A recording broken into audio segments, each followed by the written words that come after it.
everyone, and welcome to another edition of Sports Talk Weekly. Chris Jester, and joining me tonight, I have two Craig Kellerman and Josh. Craig, first, how are you doing? I'm doing good. It's like New Year's for the NFL. Yeah, a lot of NFL free agency stuff to get to tonight. That's gonna be it. That's the theme of tonight's episode. Josh, how are you doing? Pretty good, It's like Christmas, for an NFL fan right here. Yeah, I mean, we're gonna have plenty to talk about. Thank God it's not like a baseball themed show, or I feel like we just repeat the same thing 30 times. So anyway, we have some. The Detroit Lions owner William Ford Sr. passed away this week at, I think, 88 years old of pneumonia. He's one of the longest tenured owners in the league. So thoughts and prayers to the Ford family and all the Lions fans and NFL fans and everyone out there. And it's kind of sad, but everybody has their time. Anybody have any thoughts on? Who's going to pick up the Lions now? I'm assuming someone in his family. Yeah, probably, I haven't read anything. Yeah, and I don't know. And actually, just some interesting, just a little tidbit about him. When he bought the team, he bought them for $9 million, which at the time is basically, and just based on it's like buying an NFL team for $30 million. Yeah, and then they're valued at over $900 million. So it's crazy. Yeah. I bet $899 million of that is just because of Calvin Johnson. Yeah, probably. And yeah, the only thing that kind of does suck though is from just what I've heard about is like how much the team not winning was not due to his lack of caring or lack of trying. It was just blame Matt Miller, I guess. Yeah, Mr. Wide Receiver. Yeah. Well, they didn't. They hit a home run once. They swung and they hit a home run with one of those, so yeah. I guess it works. Yeah, I mean, when you have probably someone who's going to go into the Hall of Fame one day, Yeah, I'm pretty sure Calvin Johnson's going in the Hall of Fame. Yeah, unless he, date rapes a bunch of people. God. Jesus Christ. What's with NFL players and all that stuff, man? Or murders his family or just something ridiculous like that, Something ridiculous. But, or kills a couple of people and then kills another couple of people to hide it. Yeah, he becomes the Detroit Strangler or something. I don't know. Another Aaron Hernandez. Oh yeah, but I don't think anything's came out, especially with I think everyone on the Lions got arrested by him at some point or another. I don't even think he jaywalks.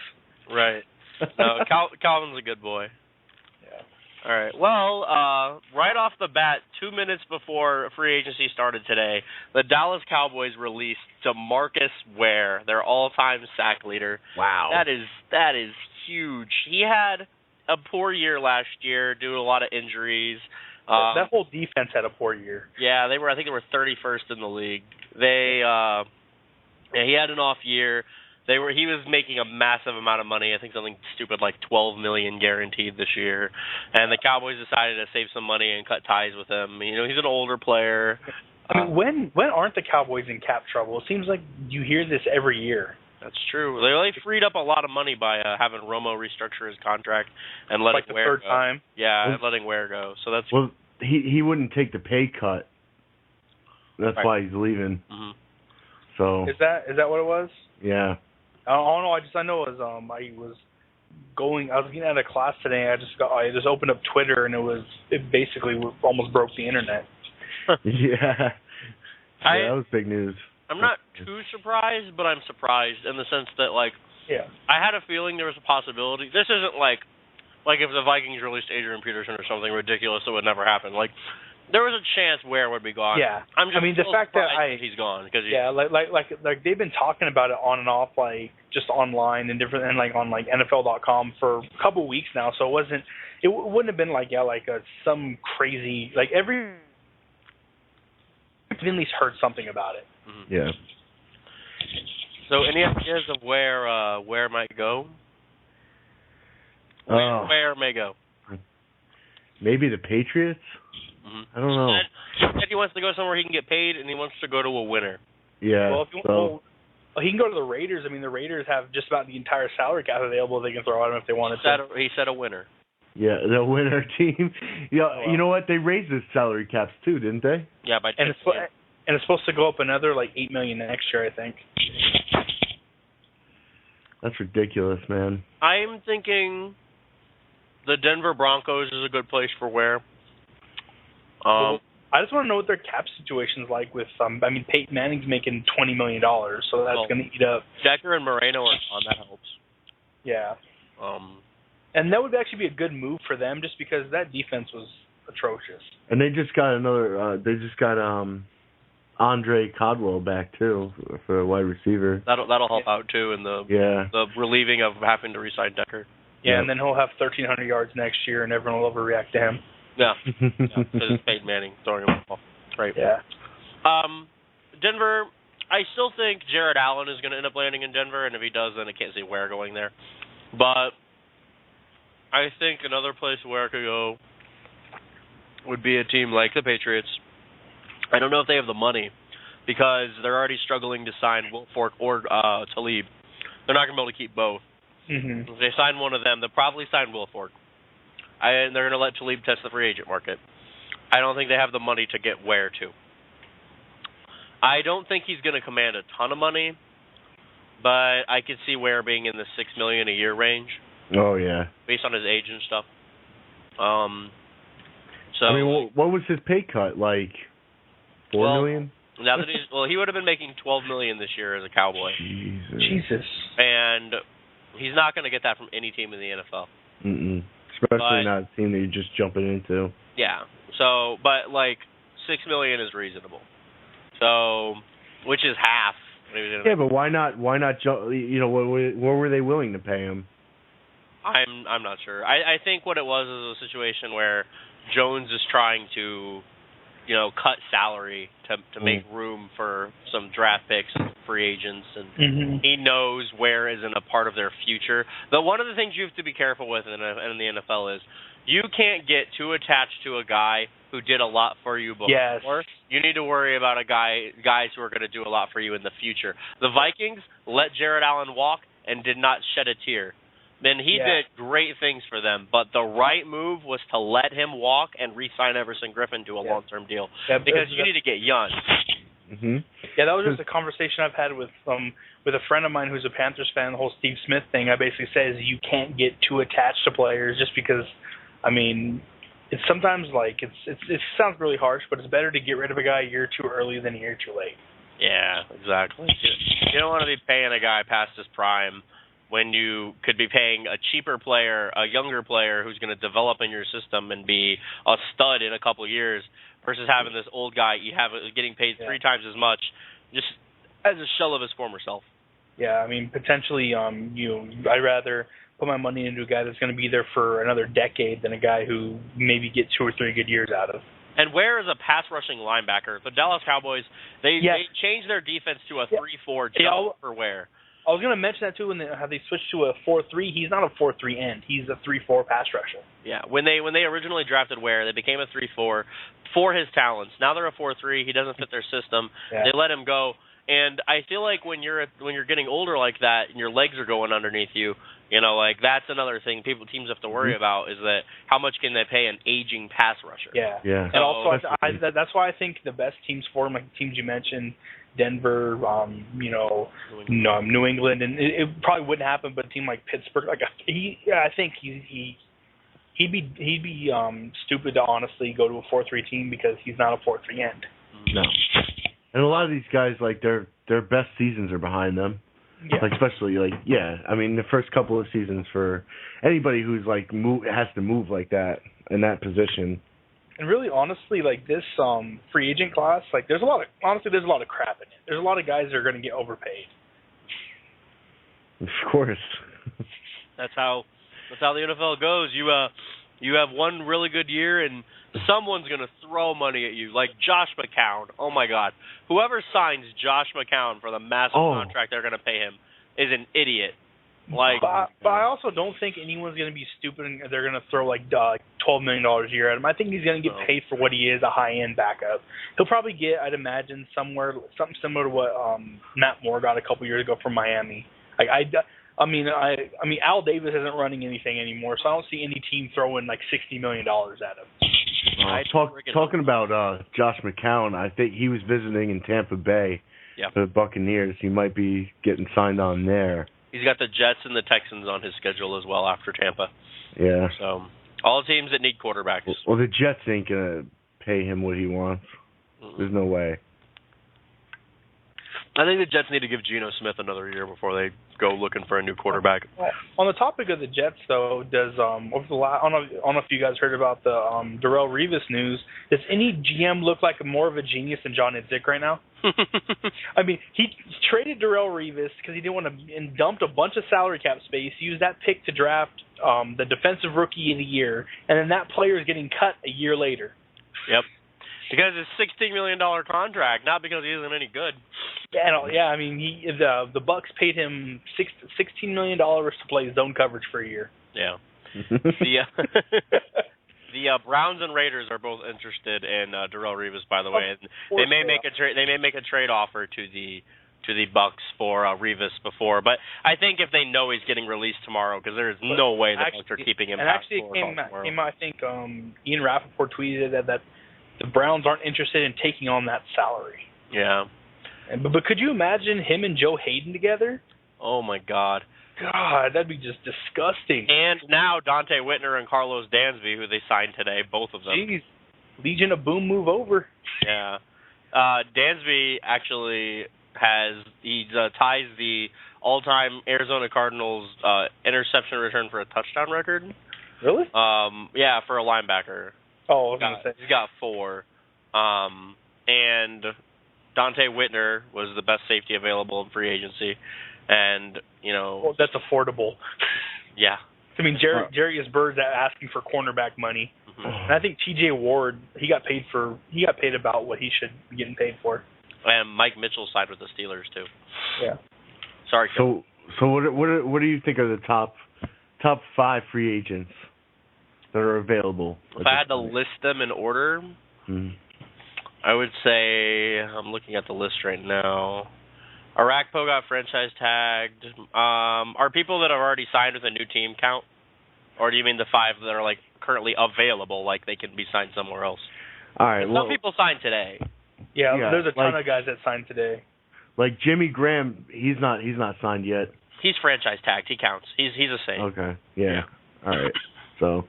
All right. So beyond that, I will say people going into free agency today, because we couldn't control who signed where and whatnot. I'll say extensions and let's see. I don't want to overrate Ware because he's old, but he's so good. This isn't a lifetime achievement award. I'll say Hardy and Graham don't count; they're franchise tagged. Jairus Byrd is 1. Brandon Albert 2. Brandon Albert. I thought Brandon Albert signed with Miami already. He did today. Oh, okay. I'm saying people entering free agency.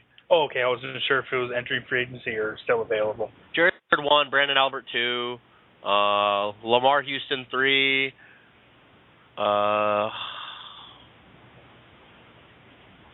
Michael Johnson 4, Eugene Aqib Talib 5. Holy crap! Is Eric Decker sticking with Denver? He's not signed yet. I don't know. I think Decker's a really good number 2 wide receiver. I heard he's visiting or planning a visit with Indianapolis. Yeah. I'm not sure how true it is, but I saw that online somewhere. So. That'd be interesting. And for all I know, it could have been someone quoting Bleacher Report, so there's that. Yeah. I never take Bleacher Report seriously. No offense to any Bleacher Report readers or writers that may be listening. You gotta give it a little respect. Yeah. But Matt Miller is the man over there, so. Well, I'll go ahead and go over some of the people who were signed already today. Jimmy Graham got the franchise tag. It's non-exclusive. Any team who wants Jimmy Graham is going to have to give the Saints 2 first-round picks to take him away. That's not going to happen. So Jimmy Graham's staying a Saint for at least one more year, and I'm sure they're going to sign him to a long-term extension. One of the things that's good about the additional salary cap is any players that were drafted in after the rookie cap changed that would be getting massive deals now and are currently playing in cheap deals, like Russell Wilson, Jimmy Graham, people like that. Those teams will now be able to stay a little quieter during free agencies and save back their money so that they can make sure they keep their core players together. So I fully expect Graham to not get, taken away by another team. No one's going to offer up 2 picks for a tight end. You can't forget the biggest free agent move so far. Blaine Gabbert was traded to the 49ers for a 6th-round draft pick. Oh, yeah. That's just I don't even know. Jacksonville. Super Bowl Niners right there. LOL Jags. Yeah, I definitely don't see Graham going anywhere. 2 picks, not happening, and I think he just signs a long-term extension with the Saints next year. Greg Hardy from the Panthers also got the franchise tag. Yep. He's getting paid an ass load this year, but they want to make sure he can replicate this season, and they don't just pay a whole bunch of money to him and then have him blow next year. Carolina is set up for a monster season. They are if they can. I don't know. I heard they're releasing Steve Smith tomorrow. They're going to need to upgrade at wide receiver. And their best offensive lineman retired. Yeah. And they're going to have to pay Cam Newton a boatload of money too. Like you said, yeah, Cam Newton. They don't move the ball. Like wide receivers aren't as needed. But you still need a receiver, and you do. I mean, because Greg Olson's their best receiver now because they're if Steve Smith is cut, each of their top 3 receivers will be free agents from last year. And it is definitely Steve Smith is getting cut tomorrow. That's like not. Yeah, I think it's all foregone conclusion. I just don't want to say anything in case something happens and they change their mind or whatever. Yeah. You know what's funny is I really want him to go to like an NFC South team because he's pissed off. Yeah. It's just like I'll take him in Atlanta. Yeah, I'm sure he would. What is he gonna play slot? Come on, you guys got Roddy and Julio. I don't. That's honestly his best position now. Is he's a slot receiver. I could see him in Tampa playing alongside V-Jack. They need another receiver, but he probably needs too much money. I don't know. We'll go over some places Steve Smith could go later in the show. Jarris Bird is still available. He's talking to the Saints today. Brian Arakpo got the franchise non-exclusive tag with the Redskins. How many picks he needs? I don't know how many. I don't know how many picks that you need to give up to take Arakpo from the Redskins. I'm sure it's a lot. Arakpo's a monster. It's probably the same as Jimmy Graham, I'd imagine. Yeah. Michael Johnson left the Bengals, signed with the Bucks, 5-year deal. Yep. Let's see. Brandon Albert left the Chiefs for the Miami Dolphins. The Dolphins tried to get him last year, and they weren't able to wrestle him away from the Chiefs. Don't forget Alex Mack was transition tagged. Yeah, Alex Mack transition tagged, staying with the Browns. Lamar Houston signed with Chicago. Yep, Lamar Houston left. 5-year deal. 5-year deal. Damn. Jared Valdir signed with Arizona, 5-year, $37.5 million. Yep, Vontae Davis re-signed with the Colts on a 4-year deal. Linval Joseph left the Giants for the Vikings. It says he agrees to terms, doesn't say the contract. I don't know much about him. Do you have any? Is he a good player? Right? Yeah, he is. I have a lot to be excited about. Okay, good. I mean, yeah, for Minnesota, I don't know what the Giants are gonna do. I really don't. But he's when it comes to defensive linemen, he's not a pass rusher. He's more of a Vince Wilfork type. That's Viking football. Stop the run. Mm-hmm. Eugene Monroe re-signed with the Ravens, 5-year deal. That trade with the Jags last year was still a thing of beauty. Yeah. I think Eugene Monroe might be the most underrated offensive lineman in the league. He's really good. He's really good. T.J. Ward left the Browns for the Broncos. Yeah. Arthur Jones, defensive tackle from the Ravens, left the Colts on a 5-year deal. Whitner, trying to legally change his name to Dante Hittner, one of the hardest-hitting safeties in the league, left the 49ers for the Cleveland Browns, 4-year deal. Let's see how long it takes him to regret that life decision. And to replace him, the 49ers signed Antoine Bethea from the Colts. Carlos Dansby left the Cardinals for the Browns on a 4-year deal. Tyson Jackson is joining the Atlanta Falcons from the Kansas City Chiefs. So is John Asamoah. We're just building, Chiefs South. Isn't that the first time you took away a great Chiefs player? Yeah. Paul Solo. I don't know how to say his name. He left the Paul Soliai, some Hawaiian shit. Paul Soliai. Yeah. Clinton McDonald left Seattle for Tampa Bay on a 4-year deal. Nice. DeQuell Jackson left the Browns to the Colts on a 4-year deal. Darren McFadden signed a 1-year deal with the Raiders. Jason Worlds signed the transition tag with Pittsburgh, which is why I don't think they're going to get Ware. They're going with Worlds and Jarvis Jones next year. Yeah. They cut Lamar Woodley because of that. And they both played pretty well. They're both in limited. Yeah. Jonathan Abno re-signed with the Falcons. Malcolm Jenkins left the Saints for the Eagles on a 3-year deal. Mike Mitchell left the Panthers for that's probably going to hurt Carolina fans a lot. Speaking of the Saints, you think they're going to keep Darren Sproles? No, they're not. He's gone. No, he's gone. They're shopping him, I heard. They're trying to get a pick out of him. They will end up cutting him if they can't. He's making too much money for his age, and he's a running back. And they're like $2 million under the cap right now, and which really makes it kind of confusing why they're even talking to Jerry's Bird. Like, what are they going to offer him? Some gumbo? I mean, we can sign you for a bucket of gumbo a week. Mardi Gras all the time, man. Just saying. Come on. Red Bryant left the Seahawks to go to the Jaguars. That's literally the biggest, dip. You go from the most talented team in the league to the worst, least talented team. He was cut. I know, but he picked Jacksonville. Yeah. Well, he also knows he knows Gus Bradley. He knows the scheme, and maybe he likes the beach. Yeah. I heard the beaches in Jacksonville are great in January. Yeah. I mean, they're the only beaches that are great in January. Okay.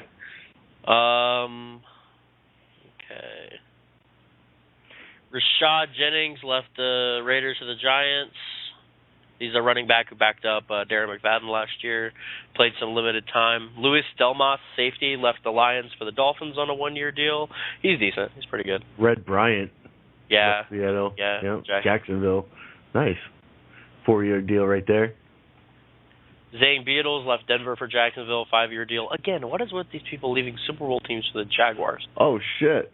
New York Giants picked up Rashad Jennings. Nice. From Oakland. Nice. Yeah.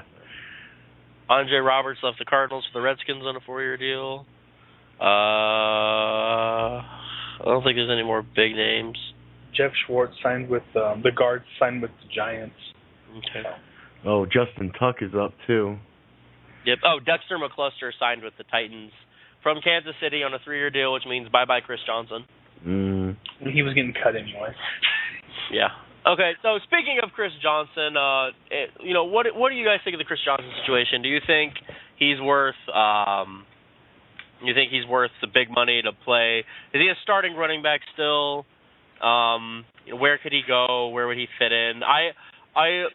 I thought about this today. It matched up with what I heard on ESPN all day. I really think Dallas is the place for Chris Johnson. Dallas, when they committed to running the ball last year, when they ran the ball 20 times a game, they were undefeated. They did not lose a game last year when they ran the ball 20 times. And DeMarco Murray, as good as he is too injury prone. You can't rely on DeMarco Murray.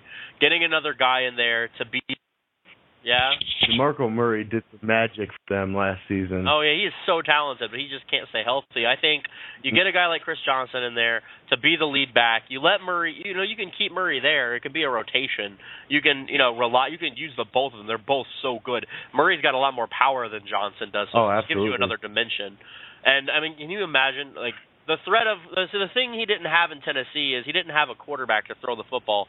Tony Romo, I don't care what anyone says about the choking in the playoffs and whatnot, is going to be a threat in the passing game. The other team cannot stack the box against Chris Johnson and let Tony Romo and Des Bryant and Jason Witten carve them up.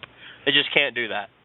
So that is just going to make Dallas's offense so much more explosive. I know defense is where they need to focus, but they've freed up this money now by letting Ware go, by redoing Romo's deal. Johnson's not going to command a ton of money. I'd be surprised if he got more than the $6 million for a starting running back. I mean, you can keep him in there with DeMarco Murray, or you can let DeMarco Murray go and save some more money. I think Johnson can be a 20 carry a game guy. I really think that fits. The only other place I see that really makes any sense could be the St. Louis Rams.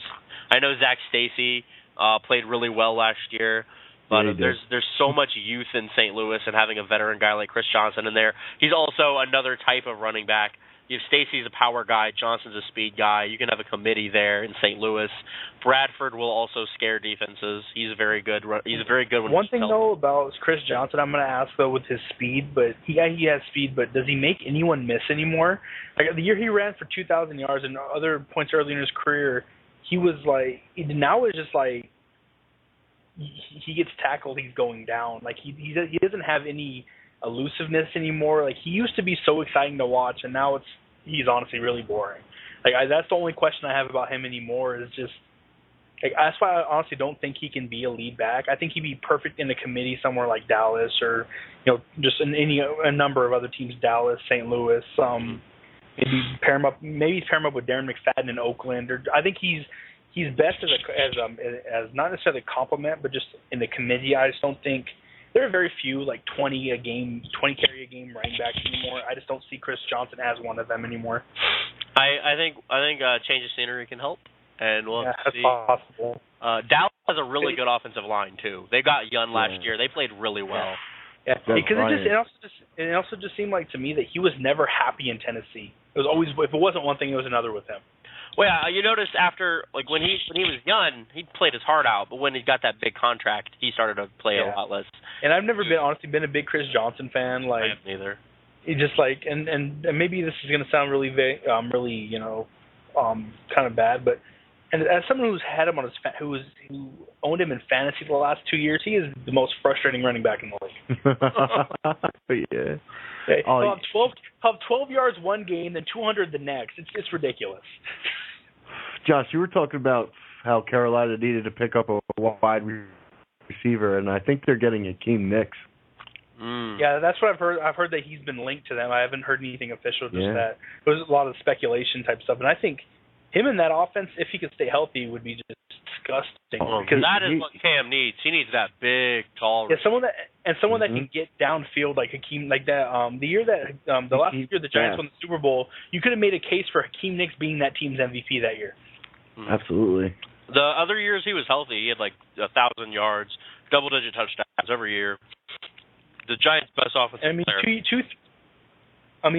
between him and Victor. Yeah, but I would say I think 2 years ago you could have made a case for him being a top 5 receiver. Yeah. It's a matter of can he stay healthy, and I think the Panthers are willing to take that chance if they're letting Smith go, All right, and so on the topic of receivers, with the top 2 consensus are Hakeem Nicks and Eric Decker. Who do you think gets paid first and more, and why? I think Nicks goes first because I think Decker ends up back in Denver. You can take a gamble on Nicks because Nicks is a number 1 receiver when healthy, whereas Decker is a number 2, whose numbers were inflated by Peyton Manning. And you could tell he was singing that trade song all season too. I mean, he wasn't doing that much on the Giants last season. Right. So they were giving the ball over to Randall a lot. So Ruben Randall, he's really good too. I had him on my fantasy team last year. So I think Nicks goes first, but I think Decker gets paid more. I think Denver will probably take care of Decker. I don't think Nicks is going to get a lot of money. And another one's who do you think has a better season with their new teams, whoever they are, Decker or Nicks? I think it depends on where they go, but I think if Nicks goes to Carolina, let's just assume Nicks goes to Carolina and Decker goes to Denver. I think Nicks will put up better numbers than Decker. Yeah. There's too much to eat in Denver. They're spreading the ball too much. I was going to mention with the numbers, it's going to depend on where, say, they go to, Nicks to Carolina, and even if Decker goes to, say, Indianapolis is where he's been linked a lot to. I think he completely fall off the cliff. His numbers might, fluctuate a little bit, but I don't see, if he went to a team like Cleveland or Oakland, then he'd be, perfect example of someone who just overpaid for somebody. He'd be like when Andre Rison went to Cleveland way back in the day. But I think it'd be hard to project numbers before they sign anywhere. The Colts still have Reggie Wayne, so Decker's not even going to be the top guy there. if Reggie Wayne's even the top guy anymore, T.Y. Hilton. True. I also remember Reggie Wayne and Reggie Wayne's coming off of a torn ACL. So. Yeah. Well, they might need the extra insurance by signing Decker then. They're going to give Luck a lot of weapons if they get Reggie Wayne healthy and they have Decker and Hilton. Like Indianapolis would make a ton of sense just because you could basically plug him into that offense in the same role. Mm-hmm. Who else? Cooper already signed. Looking at free agent receivers. Michael Finley is scheduled to visit Seahawks, which is kind of interesting considering a few months ago there was doubt whether or not he'd ever play again, and now go for training camp. Mm-hmm. Yeah, he's been linked to Seattle, so interesting. Finley's a good player. Could use all the pass catchers they can get. Yeah, right. Yeah, I mean, I wouldn't call him a top tier tight end, but he's good. On the topic of Seattle, Golden Tate's going to visit the Lions. Yeah, I was about to say that. Yeah, they need another two, or according to Dominic Suit. Well, then also, and Dominic Suit said at the combine when I asked you, they did that. The Lions don't even have a number 3. Yeah, they get in trouble if they get injuries. Yeah. They can get into a lot of trouble by mid-season. Yeah, I mean the Lions are so lucky that Calvin Johnson is virtually indestructible, because that one game that he missed, that offense was it looked like the Jets. Oh, sad. It was terrible. I definitely think Tate to Detroit could be a good move. They let Burleson go. They're going to keep up with all these other teams. Chicago's got Jeffrey and Marshall. Green Bay just re-signed Jordy Nelson. They've got him and Cobb. Minnesota's got Greg Jennings and Cordero Patterson. This division is all about the wideouts. So, you want to keep up, you better get Calvin a buddy. If not Golden Tate, they better draft one. Yeah, I was going to say, too, it doesn't have to be necessarily, like Alshon Jeffrey to Brandon Marshall, but something competent. Because there's also, though, some talks that they're looking at trading up for Sammy Watkins in the draft. What? That would be fucking insane. That would just be, oh, my God. Yeah. It almost wouldn't be fair. I'm crying right now thinking about that. Yeah. That's just not. I don't want to deal with that twice a year. Please make it not happen. Yeah. But speaking of the Lions in the draft, how unfair would it be if Mike Evans was sitting there at 10? I don't think there's any way that's actually what I think is going to happen. Yeah, that's what I could see happening. Because I know a lot of Lions fans are talking about they need the same thing they say they need a corner. But I think if Mike Evans is sitting there, there's no way Detroit passes on him. Dude, one corner's not going to help Detroit's problems. You know what Detroit does? Detroit just throws the ball up to their wideouts and tries to outscore everybody. That's how Detroit wins football games. So and that's why they're one of my favorite teams to watch. They're not gonna draft a defensive back. They're just gonna draft another wideout to help out Calvin and Stafford. Suck it up. Or another defensive lineman, and we're gonna outrush you. Yeah. Yeah, they just try to be the most loaded at two positions of any team in the league, and that's what works for them. If it ain't broke, Yeah, that's true. Andre Roberts signed with the Redskins, so he's gone. Emmanuel Sanders is available from the Steelers. He's really good. Last year, the Patriots offered a third round pick tender to the Steelers, and the Steelers elected to re-sign him for one more year. There's something just kind of there's some breaking news. The Cincinnati Bengals receiver Andrew Hawkins, who signed his restricted free agent tender, has been offered a 1-year offer sheet by the Browns. Hmm. Who have So he's moving a couple hours away. So if the Bengals can't match it, right, or choose not to. Interesting. Is he like the number 3 receiver in Cincinnati? I think. I think he might. Wasn't he the guy who had like that 4-touchdown game early at one point this year? That was the other guy. And then they had like 4 different number 2 receivers in Cincinnati. So. Big name, like some former like big names that aren't super exciting like free agents anymore. Devin Hester and Santonio Holmes are available. Kenny Britt's available. He's really good. Brandon LaFell's available. Carolina literally has no one to throw the football to right now. All of their wide receivers are free agents. And Ahmad Bradshaw re-signed with Indianapolis, if anyone cares.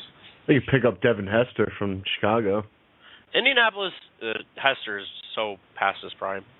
I feel like Indianapolis is going to have a running back by committee next year. I don't think they bring back Brown, but I think Bradshaw and Richardson are the guys. You have to bite the bullet. You traded a first-round pick for Trent Richardson. You have to be damn sure you can't get something out of him. And Bradshaw played really well before he got hurt last year. And Bradshaw's one of those guys where he's never flashy or, doesn't really wow you, but whenever he's on the field, he just produces. Like, it seems like when he was on the field with the Giants, he was putting up 70, 80 yards a game usually and scoring touchdowns here and there. But he's a productive NFL running back when healthy. Mm-hmm.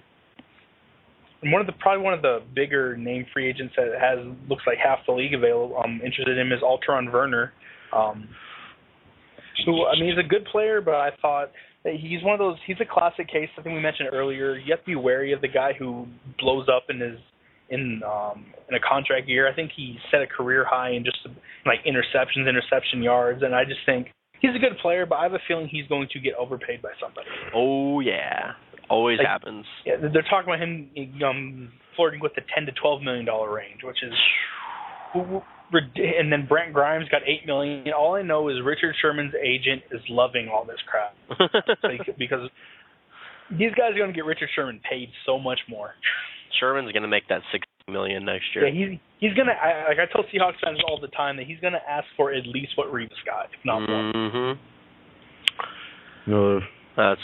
That's awkward. Well, they could be losing Sidney Rice too. He's gone already. They already released Sidney Rice. Yeah, didn't he? Was he released or was his contract up? I wasn't sure exactly. They may have released him because they've not been able to stay healthy. And they found out Doug Baldwin and who's the other guy? And Javon Curse? Yeah, those are Jermaine Curse? Jermaine Curse. Something. Javon Curse was the defensive lineman. Right, yeah. The one who's like retired and sitting at home in Florida watching football now. Yeah, they have Javon Curse. They don't need another wide receiver. Yeah, And Percy Harvin for like 12 plays this year. Yeah. Yeah. Hey, he was there for the ones that mattered in the Super Bowl. Yeah, I mean, that game was really close. Imagine if he hadn't been there. Probably wouldn't have been it still wouldn't have been close, I don't think. It never fails. We reference the Super Bowl at least once every episode.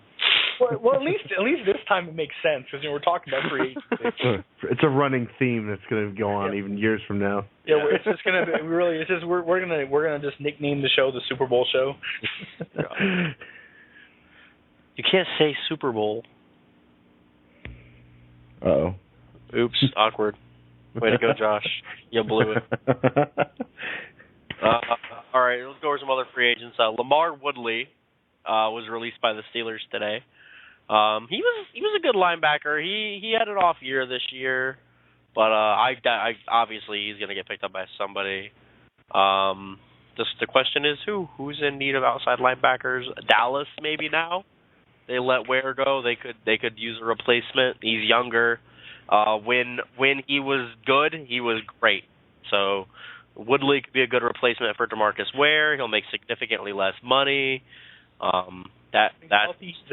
He's probably one of the better rush linebackers in the league. Yeah, that's definitely an option. But there is a concern there in that Dallas switched to a 4-3 defense, and Woodley has only played as a 3-4 linebacker. Although he did play in college, he did play defensive end at Michigan. So he is capable of doing it, I think. But I think you at his best, he's a 3-4 linebacker. So I don't know if necessarily Dallas is the place. Maybe New England or Houston. They're both 3-4 defenses. Maybe Cincinnati. Yeah, Cincinnati. Are they a 3-4 defense? Yeah, and they're a young team that really needs. I think his leadership could help. And they already have James Harrison. I was going to say, oh my God, Lamar Woodley and James Harrison as Cincinnati Bengals. And they're just gonna they'll just reform the Steelers, you know. They'll sign Emmanuel Sanders too. Yeah, like they need him. Jesus. All you need is AJ Green. All you need. Mhm. There's a void left in Arizona now with Carlos Dansby gone. That's a thing. Mm-hmm. And I'm pretty sure that Carlos Dansby was part of the reason Larry Fitzgerald restructured his contract. Yeah. Also, Arizona has a boner for former Steelers, so. Yeah. Well, look at their coaching staff. Yeah, that's true. Yeah, and speaking of Arizona, they signed Jared Valdir, the pretty good left tackle from Oakland. Really doesn't. Him not getting re-signed by Oakland is really kind of confusing because when he was on the field, he's a damn good player. Mhm. Well, it could have been a personal choice to go from the Oakland Raiders to a team that should have made the playoffs last year. So I mean, but from what I that. heard with him from what he said is that the Raiders didn't even talk to him. Like, during that period after the season and before the league year started, they really didn't have any negotiation. They basically were letting him walk. Wow. That's surprising, honestly. And yeah, it really is. And considering this is the first year in like 20 that the Raiders, aren't, in salary cap hell. No, yeah, they got lots of money to spend on a lot of people that don't want to be there. Hey, when you're the Raiders, you have to overpay. Mhm. Yeah, and then really the defensive line market's kind of interesting. I mean, if you look at some of the names themselves, Henry Melton, B.J. Raji, Jason Hatcher, Linval Joseph. I mean, I think he signed with I think it was Minnesota already. Jared Allen and Julius Peppers. Yeah. Jared Allen, Julius Peppers, and DeMarcus Ware, a.k.a. the 2008 Pro Bowl roster. Yeah. There was Marshall Falk was actually saying a really interesting thing earlier. He said the three of them should go pull a Miami Heat and just all take $3 million and just go to Denver and just be like, hey, Peyton Manning will get us a lead, and then we'll just go hunt. Just go hunt the quarterback. In a Super Bowl. Yeah, or that. Yeah, and really with B.J. Raji, it's really has any player's ability depleted faster than his. Like 2 years ago, he was being talked about as one of the best defensive linemen in the league, and then I think this last year he made 3 plays all year. Yeah, and that makes me happy because I hate the Green Bay Packers. Yeah, I know you do. Oh, why? Oh, gee, I wonder. Well, keeping it in the NFC North, former Chicago Bear Henry Melton, who was on having a really good year until he completely destroyed his leg. I think it was his ankle. He's still on the market. He was probably going to get paid if he didn't get hurt. But it's one of those things where that's one of those examples of why it always kind of confuses me why players will kind of turn down extensions during the year because injury risk is that much higher, I think.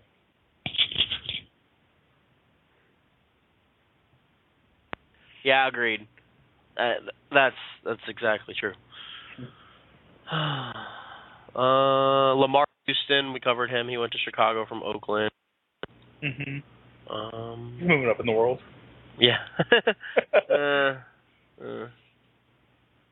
I'm going to Chicago this week. The Falcons comes too, They who? who? Sign with the Bears too? Yeah. Yeah, I'm actually a free agent. I'm going to sign with the Bears. Yeah, today.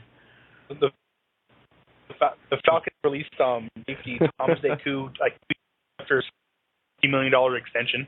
Oh my God! I was actually saying today. I thought it was really funny that a few years ago when Julius Peppers became a free agent, and the Bears threw all of that money at him, and I'm sure he had some good seasons for them, but they're now they had to release him today because he was going to make $20 million this year. That is just ridiculous. And he is 34 years old and a shell of his former self. You do not pay a defensive end who was 29 or 28 at the time, as great as Julius Peppers was and is, that much money.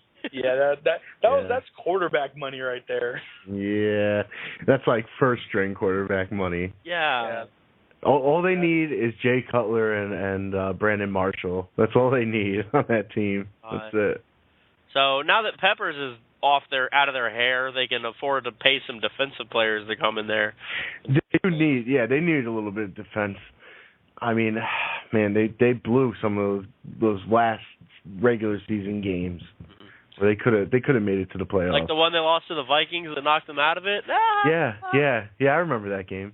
Yeah, but I mean, I'll say the Bears this year were more exciting to watch, losing 30 to 28 games and winning 13, 14 games. That's just me, though. Oh, absolutely. I had a lot more fun watching them. I will also say McCown was the man this year for Chicago. And that is exactly why no one can fall into the trap of paying Josh McCown. He has played on 8 different NFL teams. He is a 12-year veteran, and he had Alshon Jeffrey and Brandon Marshall and Martellus Bennett and a creative head coach who had all kinds of insane and Matt Forte. But on the flip side, there's also the Rich Gannon type thing, where Rich Gannon was a journeyman until he got to Oakland and then completely lit up the league for a couple years. I'm just saying you have to factor in all these things that very well could have just been a very appealing situation for Josh McCown. Hey, he was the player of the year in the UFL like 2 years ago. Yeah?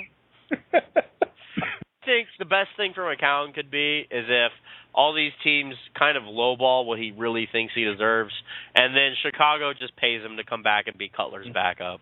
Yeah. That's I think with Josh McCown, it's kind of buyer beware because there's upside there, but there's also you kind of like one of the teams he's been linked to is the Jets, and honestly, that'd be a terrible situation for not only him, just everyone involved. Like, just look at how the New York media destroyed Mark Sanchez. Like, they could potentially do that, and Mark Sanchez had no competition. If say he signs with the Jets and Geno Smith wins that battle, which I think the team would hope for if that happens, and he goes out in week 1, throws 3 interceptions, and they lose, that media will, and after with Josh McCown sitting there, the media and the fans will destroy that.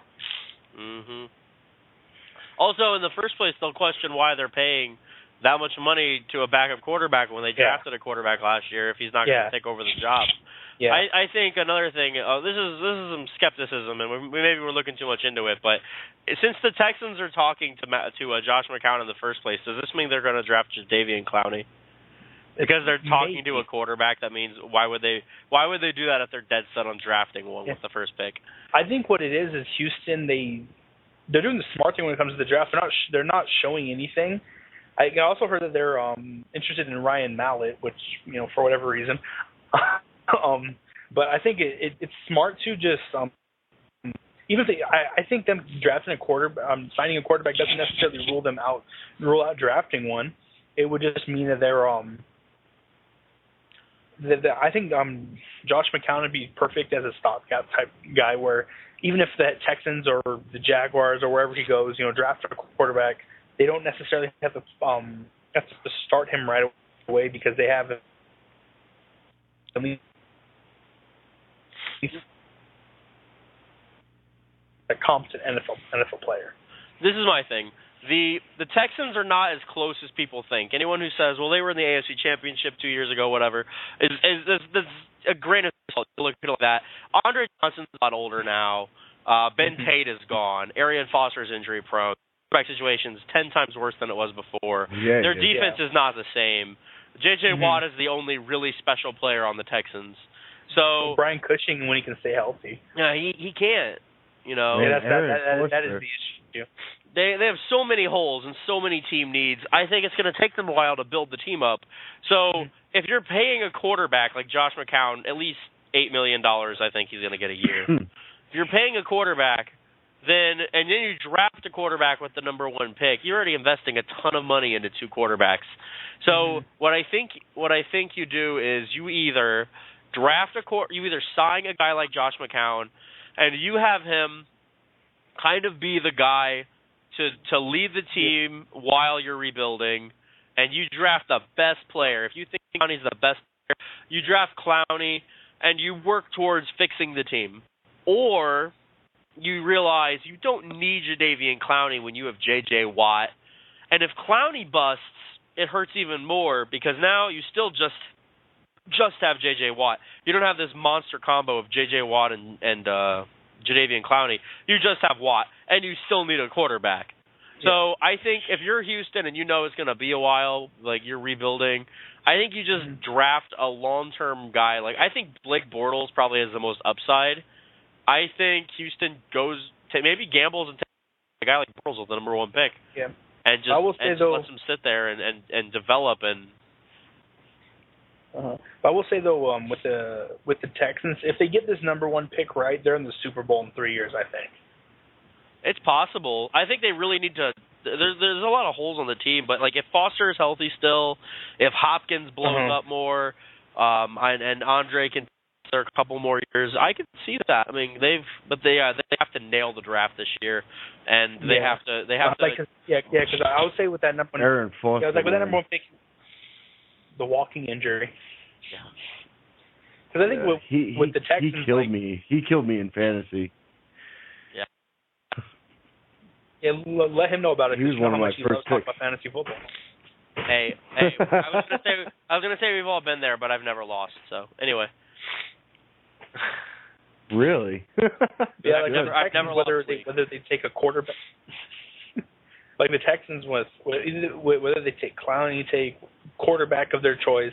If that player lives up to the number 1 pick potential, I think one dominant player can really mask a lot of holes. Like, I mean, just look at Homer side. The Atlanta Falcons team far players that were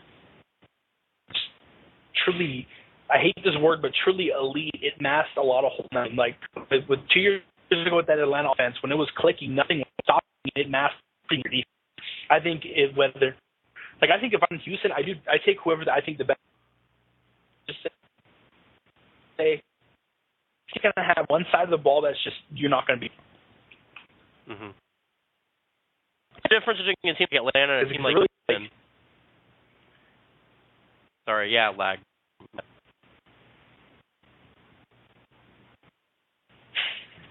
Anyway, okay, you there? I didn't know if you were talking because of the lag thing. Sorry. I think the difference between like Houston and Atlanta is like Atlanta has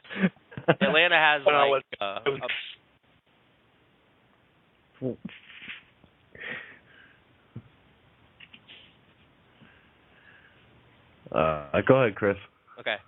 I think the difference between a team like a Houston and Atlanta is Atlanta they had a lot of injuries last year that was holding them back, and I feel like they're a team that with such a weak schedule this year could easily be back in the playoffs and threatening again. Whereas a team like Houston lost a lot of their talent, and I think that's the big difference. I think Atlanta, could turn around their mirage bad season, whereas Houston, I think it legitimately is a problem with Houston as being a bad team. Really, with the Houston thing too, is crazy too, just how much Matt Schaub imploded.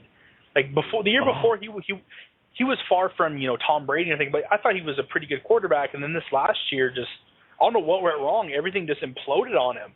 I think that had a lot to do with it too, just because a lot to do with all those picks he was throwing. Yeah, when he was going on that pick 6 streak, it was ridiculous. Oh my God, he got mentally destroyed. Like I think that just destroyed his confidence. They needed to pull him way sooner. Yeah, like I think that's the perfect example of how how confidence is so key to a quarterback. Like, say a guy like look at Josh. I mean, I feel like this is the Josh McCown hour, but Josh McCown. Let's be honest, he's not the most talented quarterback out there. But when I watched Chicago, he was under center or wherever you want. Confident, he looked like he thought he could do everything Jay Cutler could do, even if he couldn't. Which I think just that rubs off on the team as a whole as well.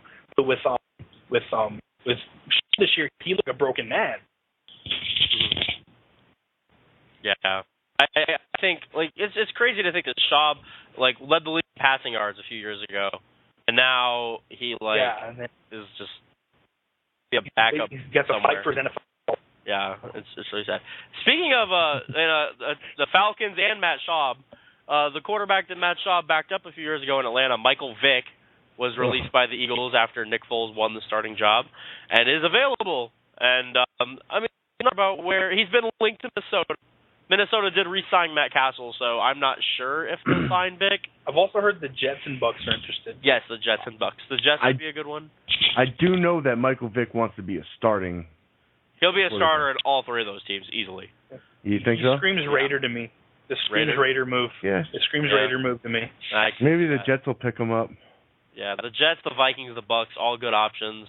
I think it's tough to say. It's funny. So I think Josh McCown will probably end up in Tampa. I can't see. His first choice was Tampa, clearly, or he wouldn't have visited them first. Best situation. Yeah. There's so much more loaded than the Jets and Texans. And with the Texans thing, you got to look over your shoulder all offseason, wondering if they're going to draft someone to replace you. Mm-hmm. The Jets, they have a first-round pick guy from last year. Yeah, and I also think with the Jets, too, not only that, just the New York media, that would be just a bad situation for any talented backup quarterback. And then in Tampa, he's a 12-year veteran, so he's not going to be there long. And when he's done, maybe Glennon will be ready to take over the reins. Yeah. It's not that Glennon's not talented; he just probably isn't ready yet. Yeah, so. I think what it is though is that wherever he signs, I think they'll sign him. I think the teams that are interested all make sense, but there's also like if he goes to the Jets or to the Bucks, I think that those front offices, honestly, it's going to sound bad. Hope that he fails in a sense, just so they don't look bad with their second-year quarterback gets beat out by a journeyman. Yeah, that's true. But yeah, Vic. I'm just gonna go ahead and say Vic probably signs in Minnesota. Castle's a backup. It's probably what it is. Castle was the temporary Band-Aid till they figured everything out. It's a guy that they think can start if he has to, but what about Mr. Samantha Ponder? Mr. Samantha Ponder is gone. I don't know where he's backing up next year. Or the legend of Joe Webb. The legend. Fucking kill yourself, Josh. Yeah. Hey, Joe Webb is the man. And 52-year-old Brett Favre come back and play for us again. Someone said he was ready. He was ready. He said that he could if he wanted to. He's coming back again. Hey, the Rams talked to him, or they tried to. He's like, come on, guys, let's be real. He's like, come on, guys, I'm in a wheelchair. Just leave me alone. I'm not coming back this time. I'm selling Chevys. Yeah, maybe they should send Brad Childress to his house again, just kidnap him. I think if Brad Childress showed up at his house, he'd lock the door and call the police. The guy's creepy looking. Hide your kids. Yeah, hide your kids. Hide Jen Sturger. With Jen Sturger, all I'm saying is Sturger spelled backwards is regrets. Oh, that's good. Yeah. I'd have no regrets hitting that. Yeah. All right. But yeah, back on topic. With Michael Vick, I don't know why. I just see him in Oakland. It's a Raider thing. It just screams Raiders to me. Yeah. And maybe they'll bribe him with some pit bulls or something, Oh, yeah, he could go to the Browns, and then he could leap into the dog pound after every touchdown. Oh, no. That'd be perfect. That'd be such a bad PR move. It's the last team he's going to. But it would be hilarious to see. Alternate jerseys with dogs on the arms, on the sleeves, and fucking Michael Vick's name on the back. Yeah. Well, I remember the PR when Deshaun Jackson had to issue an apology in that crazy Monday night game when he was starting that first year when he made that big comeback against the Redskins, made 7 touchdowns, whatever it was, and then Deshaun Jackson said we were like a pack of pit bulls. Oh my God! And then PETA and everything, he had to issue an apology in the Deshaun Jackson broken English. It was hilarious. Jesus Christ. Speaking of Eagles wide receivers, I heard one of the stipulations of Riley Cooper re-signing with the Eagles is they couldn't wear their black jerseys anymore.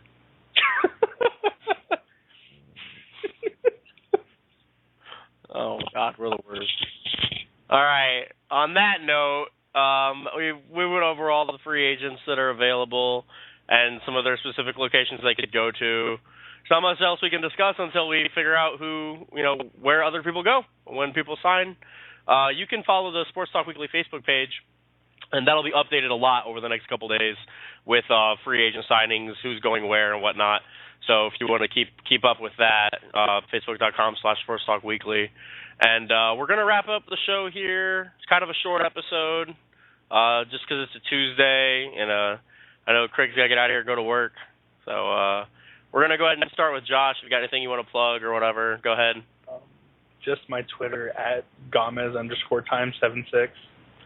All right, cool. I think anybody who consistently listens, which is probably nobody but my girlfriend, probably knows your Twitter by now. But we'll just we'll keep plugging it anyway in case we get some new people. Who knows? You never know. Crazier things have happened. All right. What about you, Craig? Well, I'll definitely plug Mega Powers Radio here.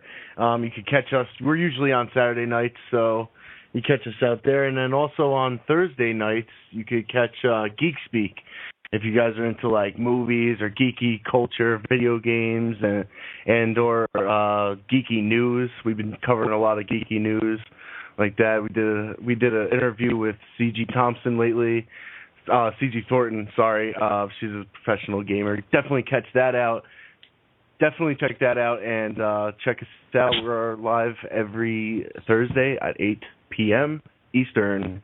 And if you want to talk to me, catch me on Facebook, Craig Kellerman, and that's what I got. All right. Again, if you want to follow the show on Facebook, facebook.com/sportstalkweekly. You can follow us on Twitter at twitter.com/sportstalkweekly. We are on YouTube, Stitcher Radio. You can, if you're into other, nerdy stuff, you can check out fanboysanonymous.com. Myself and a couple other people right on there. From Mega Powers, my friend Anthony Mango runs it. Great writer, great site. You should check it out. Pokemon strategy articles, check out rollthedice.net. New article a new website started by my friend Andrew Zavala. It's a great website, great place for free Pokemon and TCG content. So you can check that out. Skip Pokemon TCG or have this show and next week's show on Tuesday nights because I'm going to be out of town for championships. So the show on Tuesday nights on Blog Talk Radio, same time, 9 o'clock Eastern time, just this week and next week, and then we'll be back to our normal schedule the following Saturday, not the one that week, but the next Saturday. So, and we'll remind you of that next week. So that's it. Thanks for listening to the show tonight. Sorry it was a shorter episode, but hopefully you guys enjoyed the show, and have a good night. Take care.